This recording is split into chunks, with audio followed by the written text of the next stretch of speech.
ہواؤں کی قسم جو نرم نرم چلتی ہیں پھر زور پکڑ کر جھکڑ ہو جاتی ہیں اور بادلوں کو ابھار کر اٹھا لاتی ہیں، پھر ان کو پھاڑ کر جدا جدا کر دیتی ہیں، پھر فرشتوں کی قسم جو وحی لاتے ہیں تاکہ عذر دور کر دیا جائے یا ڈر سنا دیا جائے کہ جس فیصلے کا تم سے وعدہ کیا جاتا ہے وہ ہو کر رہے گا، جب تاروں کی چمک جاتی رہے اور جب آسمان میں شگاف پڑ جائیں اور جب پہاڑ ریزہ ریزہ کر کے اڑا دیے جائیں اور جب پیغمبروں کے لیے وقت مقرر کر دیا جائے، بھلا ان کاموں میں تاخیر کس لیے کی گئی؟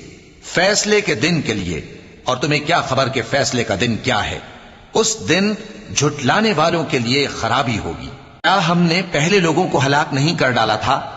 پھر ہم ان پچھلوں کو بھی ان کے پیچھے بھیج دیتے ہیں۔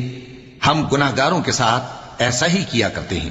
اس دن جھٹلانے والوں کی خرابی ہوگی۔ کیا ہم نے تم کو حقیر پانی سے نہیں پیدا کیا، پھر اس کو ایک محفوظ